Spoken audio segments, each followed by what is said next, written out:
किसने लाखों को तारा।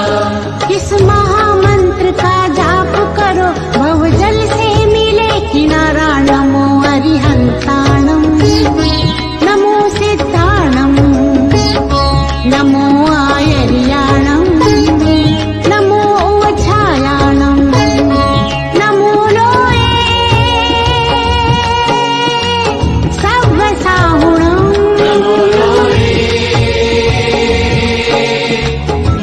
उवसाहुणम। येषु पञ्चणमुक्कारो सव्वपावपणासनो मङ्गलानन्ते सव्वेसि पर्णमः वै मङ्गलम्। नमो नमो नमो नमो नमो नमो नमो नमो। नमोकार मंत्र है न्यारा किसने लाखों को तारा।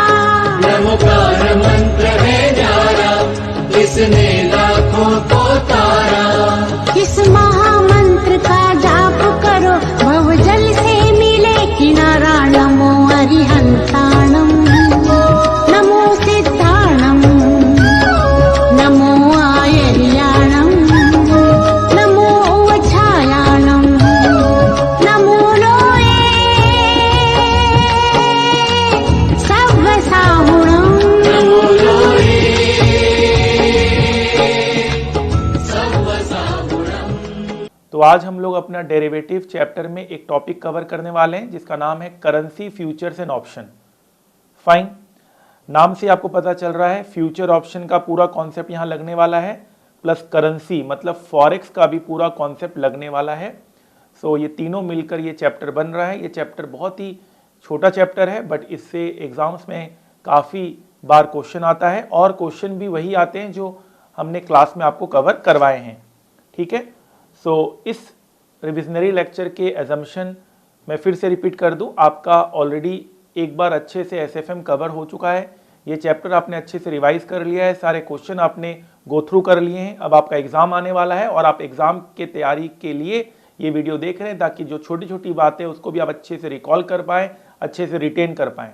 चाहे आपने मेरे से क्लास लिया हो या नहीं लिया हो, it is E material, but आपका कॉन्सेप्ट्स क्लियर होना चाहिए, तभी आप ये लेक्चर अटेंड कर रहे हैं, रिविजनरी लेक्चर अटेंड कर रहे हैं। यहाँ पर हम कोई स्टॉक मार्केट की बातें नहीं करेंगे, नहीं कोई प्रैक्टिकल क्वेश्चंस करवाएंगे, या हम आपके कॉन्सेप्ट को सिर्फ रिवाइज करवाएंगे ताकि आप एग्ज़ाम में कॉन्फिडेंटली बैठ सके और ये लेक्चर आपको एग्ज़ाम के लिए काफ़ी फ्रूटफुल हो और जो यहाँ पर हम बातें कह रहे हैं वो आप बिल्कुल रिकॉल करके सीधे एग्ज़ाम में आप उसको यूज़ करके अपने परफॉर्मेंस को और अच्छा कर सकते हो, क्योंकि हमारा टारगेट है 100% मार्क्स इन एसएफएम और साथ में हम लोग आपको करियर वाइज भी कहते हैं कि आप फाइनेंस में अपना करियर बना सकते हैं जिससे आप करोड़ प्लस सैलरी की भी उम्मीद कर सकते हैं।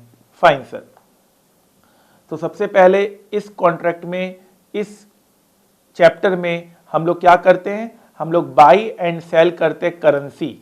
हम लोग बाई एंड सेल करते हैं करेंसी। तो आप बोलोगे हमने बाई और सेल करेंसी हमने फॉरेक्स चैप्टर में भी किया है, हाँ, बट यहाँ पर हम स्टॉक एक्सचेंज के through currency buy and sell करते हैं। सो यहाँ पर स्टॉक एक्सचेंज का एप्लीकेशन आ जाता है। ठीक है सर, कोई दिक्कत नहीं है। तो सवाल ये उठता है, सबसे पहले आपके माइंड में यही सवाल उठ रहा है कि जो हम फॉरेक्स में फॉरवर्ड कॉन्ट्रैक्ट करते थे, जो हम फॉरेक्स में फॉरवर्ड कॉन्ट्रैक्ट्स करते थे और यहाँ पर हम जो फ्यूचर एंड ऑप्शन कॉन्ट्रैक्ट करेंगे, क्योंकि चैप्टर का नाम है करेंसी फ्यूचर एंड ऑप्शन, तो उसमें क्या डिफरेंस रहेगा।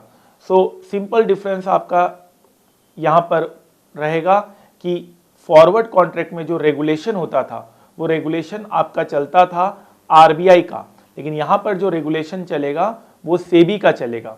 वहाँ पर हम बाई और सेल हम लोग करेंसी करते थे थ्रू बैंक्स, जैसे कि ICICI bank, SBI bank, axis bank, लेकिन यहाँ पर हम बाई एंड सेल करेंसी करेंगे थ्रू स्टॉक एक्सचेंज, जैसे एनएससी, बीएससी। जो कोट्स दिए रहते थे उसमें डायरेक्ट कोट और इनडायरेक्ट कोट का कॉन्सेप्ट रहता था। डायरेक्ट कोट, इनडायरेक्ट कोट क्या होता है ये ऑलरेडी आपको मैंने फॉरेक्स में समझा दिया है, लेकिन यहाँ पर कोई भी डायरेक्ट कोट और इनडायरेक्ट कोट एज सच कोई कॉन्सेप्ट नहीं है, क्योंकि हमने फ्यूचर ऑप्शन कंप्लीट कर लिया। आप बताइए, वहां पर कोई भी कॉन्सेप्ट डायरेक्ट कोट और इनडायरेक्ट कोट का नहीं था। ना कि वहां पर लॉट साइज एप्लीकेबल था। फॉरेक्स चैप्टर में लॉट साइज कहीं एप्लीकेबल नहीं था, यहां पर हमारा लॉट साइज भी एप्लीकेबल होगा। लॉट साइज क्या होता है मैंने फ्यूचर्स चैप्टर में आपको बता दिया है।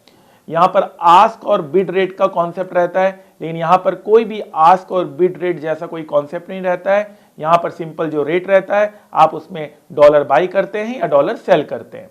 फाइन सर, यहां पर एक्सचेंज मार्जिन लगता है। एक्सचेंज मार्जिन दो प्रकार का होता है, एक बाइंग मार्जिन और एक सेलिंग मार्जिन। लेकिन यहां पर जो लगता है वो लगता है ब्रोकरेज, क्योंकि स्टॉक एक्सचेंज के थ्रू ये काम होता है जो भी आप बाई सेल करने जा रहे हैं। तो सवाल ये उठता है कि आपको कैसे पोजीशन आपको कैसे डिसाइड करना है, how you can decide the position, आप क्या पोजीशन लेंगे, वो कैसे आप निर्णय लेंगे। सो पोजीशन डिसाइड होता है जो भी लेफ्ट हैंड करेंसी है, ध्यान से सुनिएगा, जो भी लेफ्ट हैंड करेंसी है उसी हिसाब से हमें पोजीशन लेना होता है। ठीक है, in other words position must be taken in that currency which is expressed on पर बेसिस, जो पर बेसिस में एक्सप्रेस होगा उसी में आपको पोजीशन लेना है, क्योंकि यहां पर तो हम एक्सचेंज नहीं कर सकते, यहां तो डायरेक्ट इनडायरेक्ट कोट नहीं लगता है। सर एग्जाम्पल के थ्रू समझा दीजिए। सो यहां पर आपको मैं एक एग्जाम्पल दे रहा हूं, आप बताइए एक्सपोर्टर को क्या करना चाहिए, डॉलर बाई करना चाहिए या डॉलर सेल करना चाहिए। आपके सामने एग्जाम्पल है, $1 equals to ₹45। I am an exporter based in India, decide position. Video pause कीजिए, आप पोजीशन डिसाइड कीजिए कि इस एक्सपोर्टर को क्या पोजीशन लेना चाहिए डॉलर में, और तब जाकर मैं आपको इसका आंसर दूंगा।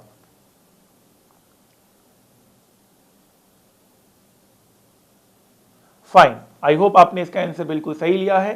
तो आप सिर्फ पोजीशन डॉलर में ही ले सकते हैं, पहला बात आप क्लियर कीजिए। कस्टमर कौन है, कस्टमर एक्सपोर्टर है, और यहां पर कौन है, एक्सचेंज बैंक है। तो कस्टमर को क्या मिलने वाला है, क्योंकि वो एक्सपोर्टर है उन्हें डॉलर मिलेगा। सो वो स्टॉक एक्सचेंज को क्या देगा, वो स्टॉक एक्सचेंज को डॉलर देगा और बदले में रुपए लेगा। सो डॉलर में वो क्या कर रहा है, डॉलर को वो सेल कर रहा है, कस्टमर डॉलर को क्या कर रहा है, कस्टमर डॉलर सेल कर रहा है। तो यहां पर हमें सेल पोजीशन इन डॉलर लेना चाहिए, यहां पर हमें सेल पोजीशन इन डॉलर लेना चाहिए। ठीक है, बिल्कुल सिंपल, जो लेफ्ट हैंड में है उसी में पोजीशन ले सकते हैं। और आपको यह देखना है कि कस्टमर क्या कर रहा है, कस्टमर अगर डॉलर सेल कर रहा है तो सेल पोजीशन लेंगे, कस्टमर डॉलर अगर बाई कर रहा है तो बाई पोजीशन लेंगे। आइए एक एग्जांपल और मैं आपको देता हूं, इस एग्जांपल में बताइए कि एक्सपोर्टर को क्या पोजीशन लेना चाहिए। वीडियो पॉज करके आंसर दीजिए। चलिए, मेरा मानना है कि आपने सही आंसर सोचा होगा। अब यहां पर जो रेट दिया हुआ है ₹1 बराबर डॉलर दिया हुआ है, आप रेट को चेंज नहीं कर सकते, ₹1 में ही अब आपको रुपी में ही कोटेशन या पोजीशन लेना है। आप पोजीशन सिर्फ रुपी में ले सकते हैं। एक्सपोर्टर को डॉलर मिला होगा, वो स्टॉक एक्सचेंज को डॉलर देगा और बदले में रुपए लेगा। तो कस्टमर रुपए में क्या कर रहा है, रुपए में बाई कर रहा है। सो कस्टमर को बाई पोजीशन इन रुपी लेना चाहिए, कस्टमर को बाई पोजीशन इन रुपी लेना चाहिए। फाइन, बहुत ही सिंपल, पोजीशन लेना आ गया, करेंसी फ्यूचर्स में पोजीशन हमको लेना आ गया है। फाइन सर, अब सवाल ये उठता है कि हम सेटल कैसे करें, हम सौदे को काटे कैसे, सौदे को हम किस तरह से हम इफेक्ट में लाएं। अगर हम एक कॉन्ट्रैक्ट करते हैं तो आगे चलकर मेरा सेटलमेंट कैसे होगा। ठीक है, तो दो तरह का सेटलमेंट होता है, एक नेट सेटलमेंट और एक फिजिकल सेटलमेंट। जैसा कि मैंने आपको बता दिया है कि नेट सेटलमेंट मतलब क्या होता है, फिजिकल सेटलमेंट मतलब क्या होता है, मैंने आपको यह फ्यूचर्स चैप्टर में समझाया था, आपको बिल्कुल आइडिया होगा। नेट सेटलमेंट मतलब सिंपल है, बाई को सेल से काटिए, सेल को बाई से काटिए। और फिजिकल सेटलमेंट में एक्चुअल में आप फिजिकल डिलीवरी लेते हैं, डॉलर का, रुपी का या व्हाटएवर का, जिस तरह से क्वेश्चन फ्रेम हुआ है उस तरह से। Fine sir, so net settlement मतलब क्या होता है, it means simply calculate profit and loss. इसका मतलब सिंपल आपको प्रॉफिट एंड लॉस कैलकुलेट करना है।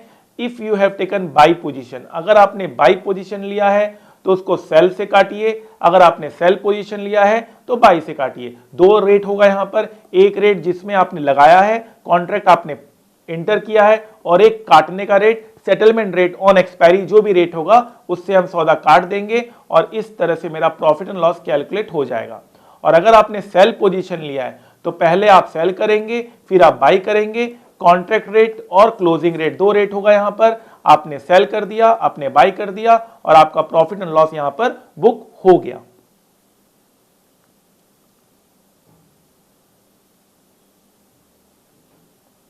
Fine sir, no problem at all. Physical settlement मतलब क्या होता है? फिजिकल सेटलमेंट मतलब आपको एक्चुअल में डॉलर चाहिए, आपको एक्चुअल में रुपए चाहिए, आपको एक्चुअल में काटना नहीं है, आपको बाई को सेल से नहीं काटना है, सेल को बाई से नहीं काटना है। आपने बाई किया है तो आपको एक्चुअल में उस चीज को इफेक्ट में लाना है, आपको सौदा नेट प्रॉफिट लॉस बुक नहीं करना है। आपने बोला है कि मुझे डॉलर बाई करना है तो आपको डॉलर चाहिए, it is a physical settlement. So since stock exchange तो कभी आपको डॉलर और यूरो और येन और पाउंड नहीं देगा, तो stock exchange will never give allow physical settlement of any currency. भैया करेंसी लेना है तो बैंक के पास जाओ, स्टॉक एक्सचेंज बोलेगा भैया हम फिजिकल सेटलमेंट नहीं करते, तो फिर क्या करेंगे? We must take following steps. तो फॉलोइंग स्टेप्स हमें लेना पड़ेगा ताकि हमारा फिजिकल सेटलमेंट पूरा हो सके। फाइन। स्टॉक एक्सचेंज कहेगा भैया हम फिजिकल सेटलमेंट नहीं देते। आपने कभी सुना है कि स्टॉक एक्सचेंज आपको डॉलर दे रहा है? एक्चुअल में फिजिकली आपको डॉलर दे रहा है, हाँ सौदा करवा देगा डॉलर बाई करने का और आपको सौदा सेल करके कटवा देगा, लेकिन आपको कभी डॉलर एक्चुअल में नहीं देगा। उसके लिए तो आपको बैंक के पास जाना पड़ेगा। तो उस केस में हम क्या करेंगे? तो पहला स्टेप तो यहां पर यह है कि पहले तो अपना प्रॉफिट लॉस बुक कर लो, पहले अपना प्रॉफिट लॉस बुक कर दो।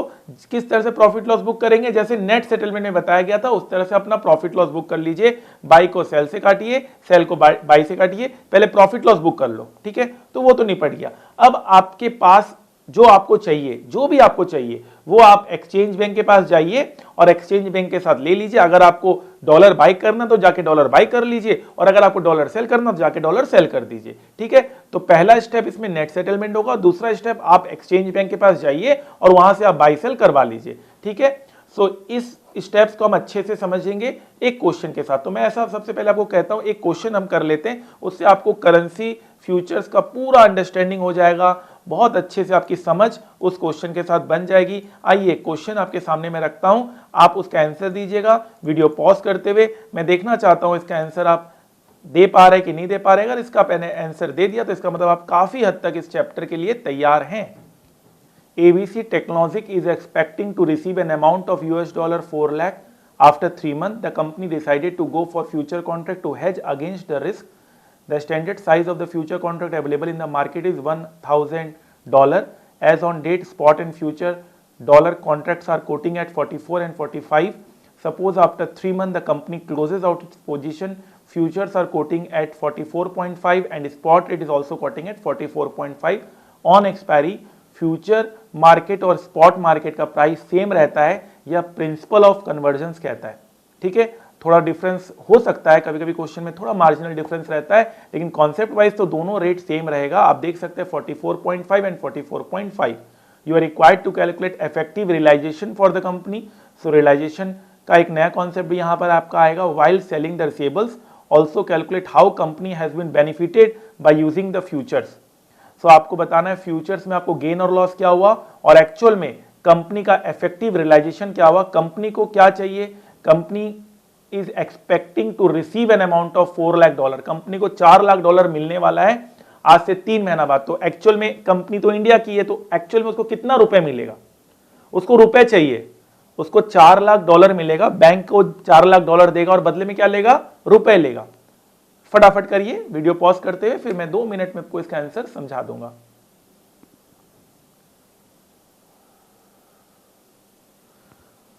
सो आई होप आपने इसका आंसर बिल्कुल सही दिया होगा। सिंपल सा फंडा है। सबसे पहले तो आपको ये डायग्राम क्लियर करना है। 3 महीने बाद कंपनी को $4 लाख मिलेगा और वो स्टॉक एक्सचेंज को $4 लाख देगा और बदले में ले लेगा रुपए, ठीक है? ये सिंपल सा फंडा है। उसको रुपए चाहिए, ठीक है? उसको रुपए चाहिए। फाइन, तो क्या करेगा? सबसे पहले लॉट साइज क्या है? $1000 लॉट साइज है। फ्यूचर कॉन्ट्रैक्ट प्राइस अभी क्या है? बुकिंग प्राइस कितने में बुकिंग हो जाएगा? 45 में बुकिंग हो सकता है। क्या लेगा? पोजीशन क्या लेगा? सो आप देखिए डॉलर में वो क्या कर रहा है? डॉलर को सेल कर रहा है, डॉलर को सेल कर रहा है। तो sell position in dollar, sell dollar position लेगा। कितने नंबर ऑफ कॉन्ट्रैक्ट करने पड़ेंगे? 4 लाख का आपका टोटल वैल्यू है, 1000 लॉट साइज है, तो टोटल 400 कॉन्ट्रैक्ट करने होंगे, ठीक है? तो उसने 400 कॉन्ट्रैक्ट कर लिया। फाइन, कोई दिक्कत नहीं। अब एक्सपायरी में चलते हैं। 3 महीने बाद सबसे पहले क्या करेगा? स्टॉक एक्सचेंज आपका प्रॉफिट लॉस बुक कर देगा। तो सेल आपने किया है, सेल को किससे काटोगे? सेल को बाई से काटेंगे। आपने कितने का सेल किया है? आपने इतना क्वांटिटी सेल किया है 45 में। आपने इतना क्वांटिटी सेल किया है 45 में, उतना ही आप काटोगे उतना क्वांटिटी आप काटोगे। काटने का रेट क्या है, ऑन एक्सपायरी रेट क्या है, काटने का रेट दिया हुआ है क्वेश्चन में 44.5, तो आपको यहां पर बेनिफिट हो गया 2 लाख का, 2 लाख का आपका यहां पर फायदा हो गया। ठीक है सर। सो अब आप स्टॉक एक्सचेंज के पास जाएंगे, स्टॉक एक्सचेंज को बोलेंगे भैया आपका क्या रेट है, बोलेगा भैया मेरा ये रेट है 44.5 मेरा ये रेट है। तो बोला ठीक है, मेरे हाथ में अभी भी क्या है, उसके हाथ में अभी भी $4 लाख है। $4 लाख किसने लिया, नहीं, स्टॉक एक्सचेंज ने तो बाई को सेल से काट दिया, सेल को बाई से काट दिया, अभी भी उसके हाथों में $4 लाख है। तो बोले भाई $4 लाख को एक्सचेंज कराएगा 44.5 में, तो उसको टोटल इतना रुपए मिलेगा। तो और प्लस 2 लाख पहले से मिला था, तो टोटल आपको कितना मिला, टोटल आपको 1,80,000 मिला। आपने टोटल कितना का वैल्यू का था आपका, $4 लाख में आपको टोटल 1,80,000 मिला। तो आपका कितना रियलाइजेशन हुआ, आपका $1 का 45 रुपए के हिसाब से आपको मिला, वही बुकिंग प्राइस मिला आपको। तो आपको बुकिंग प्राइस ही मिल रहा है, आपको जो बुकिंग प्राइस आपने जितने में किया था उतने में मिल रहा है। ये हमेशा सेम रहेगा अगर प्रिंसिपल ऑफ कन्वर्जन अप्लाई करता है तो। फाइन, कोई दिक्कत नहीं, और बेनिफिट 2 लाख का है। बहुत ही सिंपल कॉन्सेप्ट निकला ये।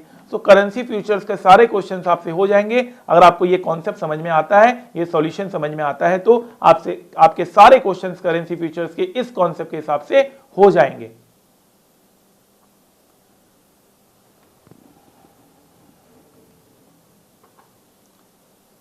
Fine sir.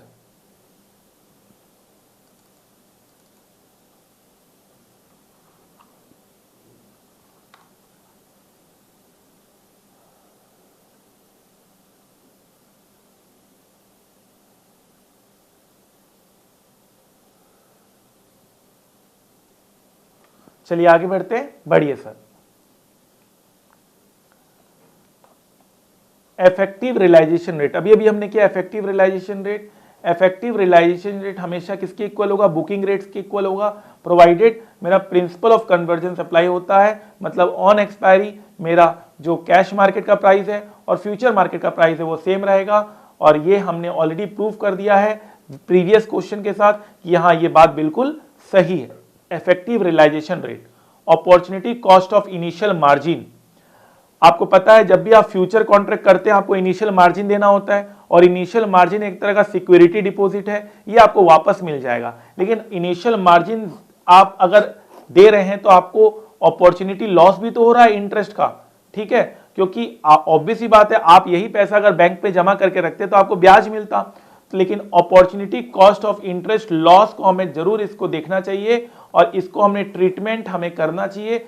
इनिशियल मार्जिन तो हमने दे दिया, इनिशियल मार्जिन में वापस ही मिल जाएगा, लेकिन जो उसके ऊपर हमारा अपॉर्चुनिटी कॉस्ट लग रहा है, मान लीजिए 3 महीने के लिए मेरा जमा रहा पैसा, तब जब तक कॉन्ट्रैक्ट का पीरियड था तब तक 3 महीने के लिए मेरा पैसा जमा रहा, तो 3 महीने का मैंने इंटरेस्ट खोया, उस लॉस को हमें अकाउंट करना है। इसे कहते हैं interest loss opportunity cost on initial margin amount.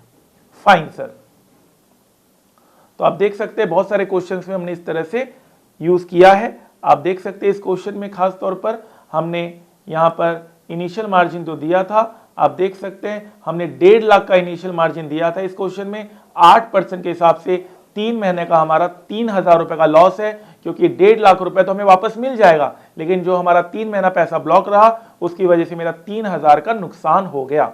तो बहुत बार एग्जाम में क्वेश्चन पूछा जाता है, आपको करेंसी फ्यूचर्स का डाटा देगा, आपको फॉरवर्ड कॉन्ट्रैक्ट का डाटा देगा, आपको नो हेजिंग, नो हेजिंग मतलब आप कुछ भी नहीं कर रहे हैं, जो होगा देखा जाएगा, आप कोई हेजिंग वेजिंग नहीं कर रहे हैं, आपको तीनों का डाटा दिया जाएगा और आपसे पूछा जाएगा द अल्टरनेटिव, कौन सी अल्टरनेटिव सबसे अच्छी है, तो आप आंसर देंगे the alternative which is most beneficial should be selected.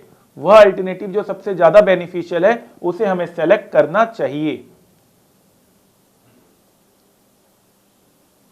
Fine,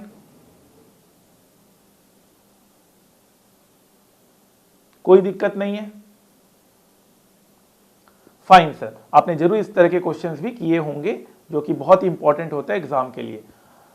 कभी कभी आपको स्पॉट रेट, फॉरवर्ड रेट और करेंसी फ्यूचर रेट के बीच में चॉइस दिया जाएगा। अगेन जब भी चॉइस दिया जाएगा आप तीनों को अलग अलग करेंगे, प्रेफर और select that alternative which is most beneficial. आपको कभी बोलेगा भाई स्पॉट रेट लगा के देखो क्या मेरा आउटफ्लो इनफ्लो हो रहा है, फॉरवर्ड रेट लगा के देखो, करेंसी फ्यूचर रेट लगा के देखो आप मेरा क्या इनफ्लो आउटफ्लो हो रहा है, जो भी मेरा बेस्ट रहेगा उसे हम सेलेक्ट करेंगे। अगर इनफ्लो है तो इनफ्लो ज्यादा होना चाहिए, आउटफ्लो है तो आउटफ्लो सबसे कम होना चाहिए। फाइन सर, अब आते हैं करेंसी ऑप्शन में। हमने करेंसी फ्यूचर्स का एक क्वेश्चन भी किया और हमने सारे कॉन्सेप्ट भी समझ लिए। अब करेंसी ऑप्शंस में आते हैं। सबसे पहले हमें ये डिसाइड करना होता है करेंसी ऑप्शन में कि हमें पोजीशन क्या लेना है।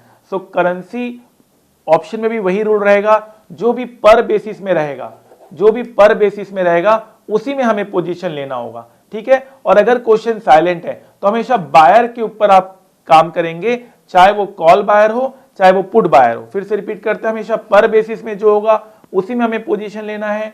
और जब भी क्वेश्चन साइलेंट होगा आपको या तो कॉल बायर पोजीशन लेना चाहिए या तो पुट बायर पोजीशन लेना चाहिए। मैंने एक एग्जांपल आपके सामने रखा है, रेट है 1 पाउंड इज इक्वल्स टू $1.97 और वो इंपोर्टर है। I am an importer based in USA, I need 3 lakh pound, decide position.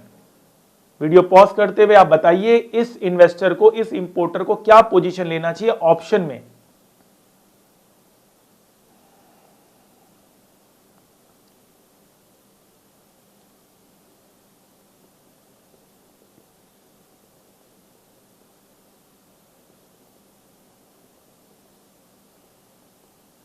I hope आपने बिल्कुल सही पोजीशन, सही डिसीजन लिया होगा। सबसे पहले पोजीशन तो आपको पाउंड में ही लेना है, ठीक है। अब आप देखिए कस्टमर क्या कर रहा है। कस्टमर इंपोर्टर है तो कस्टमर को पाउंड चाहिए, कस्टमर को पाउंड चाहिए और बदले में क्या देगा, डॉलर देगा, क्योंकि उसका घर यूएसए में है। पाउंड में पोजीशन लेना है। कस्टमर पाउंड बाई कर रहा है, कस्टमर पाउंड बाई कर रहा है तो उसको कॉल बायर पोजीशन लेना है इन पाउंड। ये देखिए उसको लेना है call buyer position in pound, fine. उसको लेना है call buyer position in pound, fine sir. एक एग्जांपल और मैं देता हूं, आइए एग्जांपल आपके सामने है। रेट है 1 pound is equals to $1.70। I am an importer based in UK, I need to pay $364,897, decide position.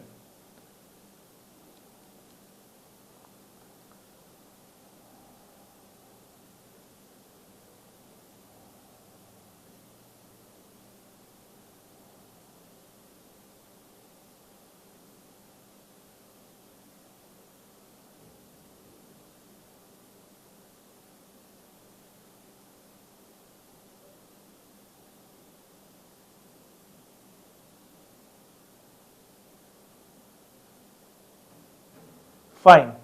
So I hope आपने सही पोजीशन डिसाइड किया होगा। पोजीशन तो लेना है पाउंड में, ये बात तो बिल्कुल क्लियर है। वो इंपोर्टर है, उसे डॉलर देना है तो बैंक से डॉलर लेगा और बदले में पाउंड देगा, मतलब पाउंड सेल कर रहा है, वो पाउंड सेल कर रहा है। कस्टमर क्या कर रहा है, कस्टमर पाउंड सेल कर रहा है तो उसे put buyer position in pound लेना चाहिए, उसे put buyer position in pound लेना चाहिए।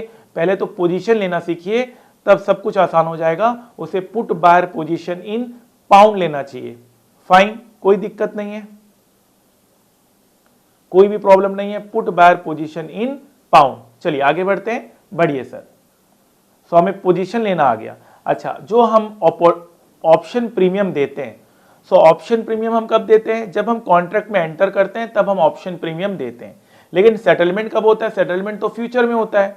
तो इतने 3 महीने तक का जो हमने पहले दे के रखा है ऑप्शन प्रीमियम, तो उसका भी हमारा opportunity cost of interest loss होगा, तो हमें उसे भी अकाउंट करना चाहिए। Option premium is paid at the time of entering into contract. Option premium कब दिया जाता है, जब हम कॉन्ट्रैक्ट में एंटर करते हैं, लेकिन कॉन्ट्रैक्ट सेटल होता ऑन एक्सपायरी में। तो इसका मतलब हमारा जो ऑप्शन प्रीमियम जल्दी देना रहा उसमें हमारा एक लॉस है, इंटरेस्ट अपॉर्चुनिटी कॉस्ट का लॉस है, जिसे हमें कंसीडर करना चाहिए, ठीक है। सर कौन सा रेट नॉर्मली लेना चाहिए, इन्वेस्टमेंट या बोरोइंग? नॉर्मली हमें बोरोइंग रेट लेना चाहिए, बोरिंग रेट से हमें काम करना चाहिए, क्योंकि हम हमेशा ये मानते हैं कि हमारा शॉर्टफॉल ऑफ फंड रहता है, तो बोरिंग रेट ही सबसे अप्रोप्रिएट रेट होगा, प्रोवाइडेड अगर इन्वेस्टमेंट रेट और बोरिंग रेट अलग अलग दिया हुआ है तो हम बोरिंग रेट को प्रेफर करेंगे। Fine sir, no problem at all.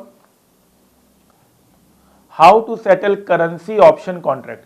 Currency option contract को कैसे सेटल किया जाए? It is same as concept जो अभी हमने कहा था, या तो कैश सेटलमेंट में बाई को सेल से काटेंगे, सेल को बाई से काटेंगे, या अगर आपको फिजिकल सेटलमेंट चाहिए तो पहले तो आपका स्टेप 1 वही रहेगा, और फिर जैसा भी आपको करना है एक्सचेंज बैंक के साथ आप जाकर एक्सचेंज करवा लीजिए। जो भी आपको पाउंड डॉलर जो भी चाहिए आप एक्सचेंज बैंक के पास जाइए, जो भी आपको करना है बाई या सेल वो आपको करवा देगा। Fine sir, no problem at all. अब कभी कभी आपसे पूछा जाता है कि भैया फॉरवर्ड कॉन्ट्रैक्ट अच्छा है या मनी मार्केट अच्छा है या ऑप्शन कॉन्ट्रैक्ट अच्छा है या नो हेजिंग अच्छा है। मनी मार्केट को ऑलरेडी हमने कवर कर लिया है अपने फॉरेक्स चैप्टर में, फॉरवर्ड कॉन्ट्रैक्ट को भी हमने कवर कर लिया अपने फॉरेक्स चैप्टर में, नो हेजिंग को भी कवर कर लिया अपने फॉरेक्स चैप्टर में।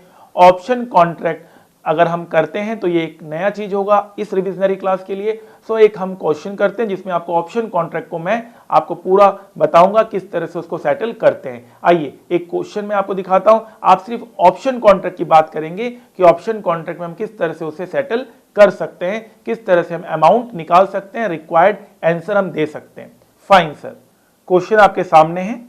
सो आप देख सकते हैं XYZ एक फर्म है, यूएस फर्म है, जिन्हें 3 लाख पाउंड चाहिए इन 180 डेज।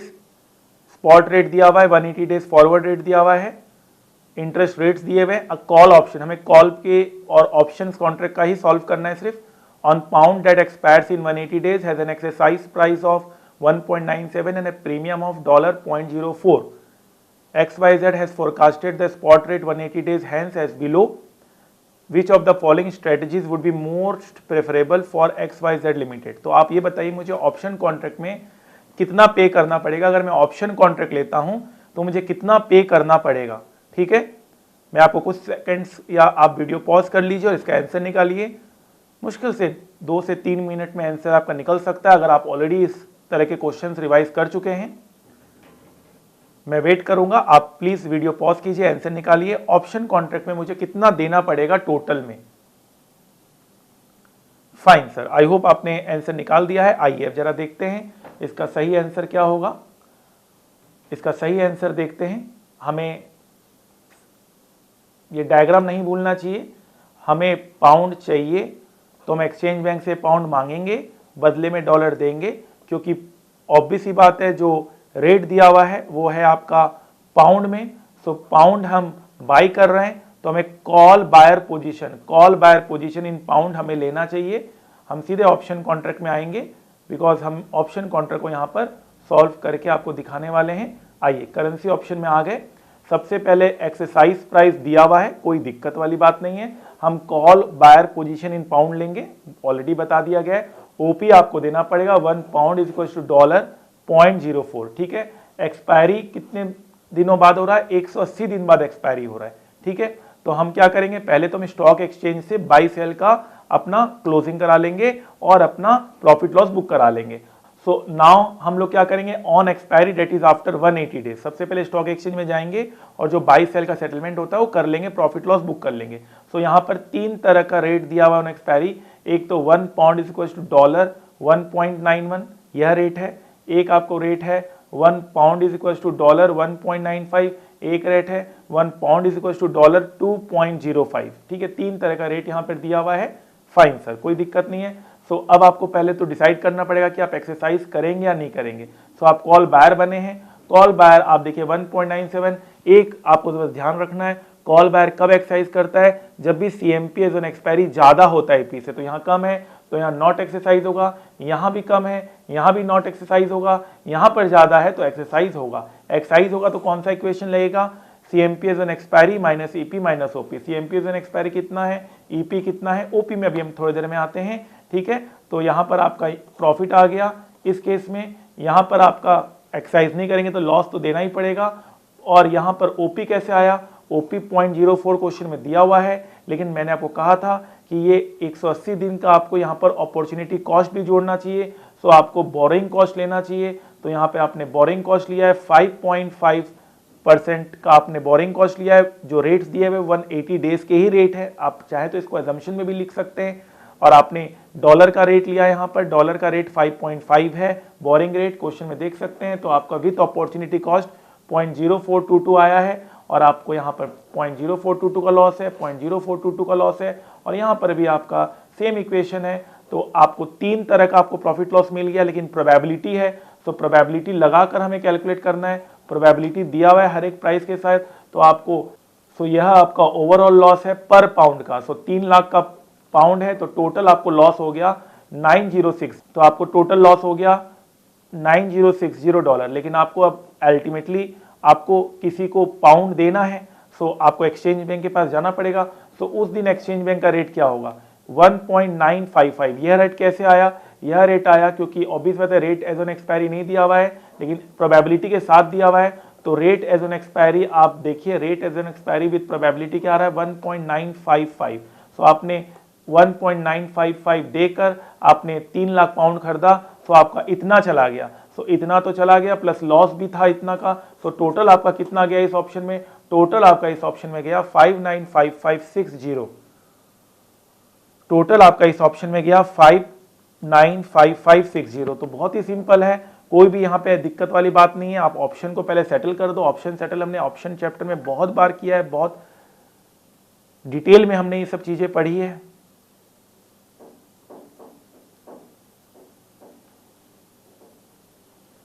फाइन,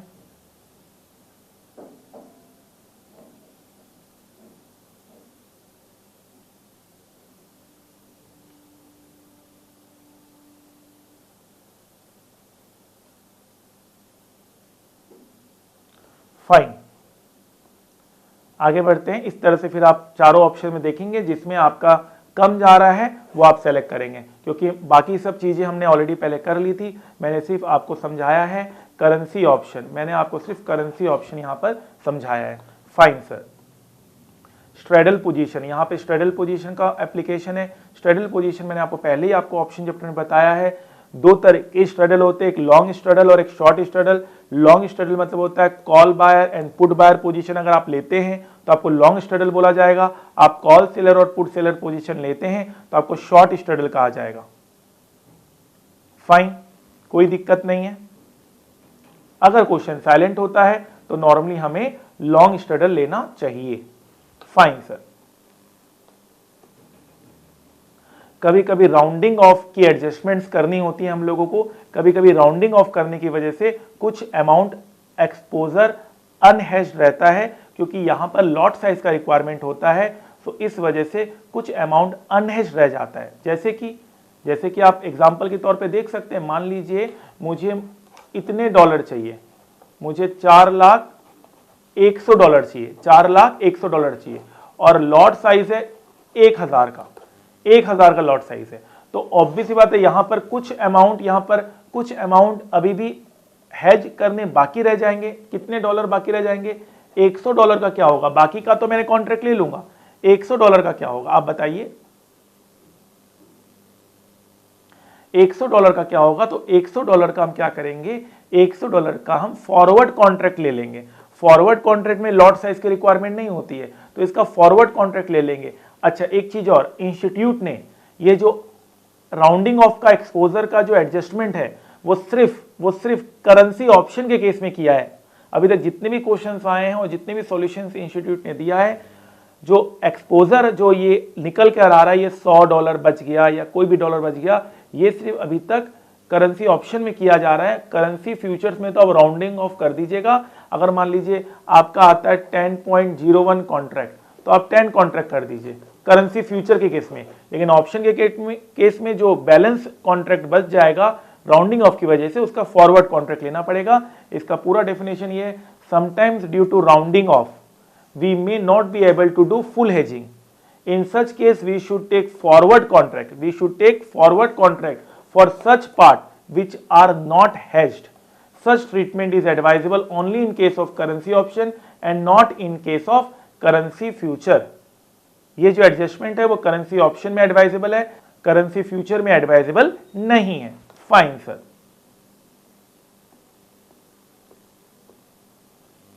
कभी कभी डाटा क्वेश्चन का सेंट्स में दिया जाता है और बच्चे बहुत ज्यादा कंफ्यूज हो जाते हैं। कंफ्यूज होने की कोई बात नहीं, आप हमेशा ध्यान रखेंगे $1 = 100 सेंट्स। या तो पूरा कैलकुलेशन सेंट्स में कीजिए या पूरा कैलकुलेशन फिर डॉलर में कीजिए, ठीक है? फाइन, कोई दिक्कत नहीं। अगर मैं कहता हूं 50 सेंट्स, सो 50 सेंट मतलब कितना? $0.50। 50 सेंट्स मतलब $0.50, ठीक है? सो आप ध्यान रखेंगे कि $1 = 100 सेंट्स के हिसाब से आप अपने क्वेश्चंस को आगे बढ़ा सकते हैं। Fine sir. सो फ्रेंड्स, ये एक छोटा सा चैप्टर था जिसकी हमने रिवीजन पूरी कंप्लीट कर ली है।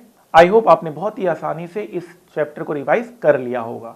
बार बार रिवीजन के बाद ये चैप्टर बहुत ज्यादा इजी हो जाता है। Fine sir.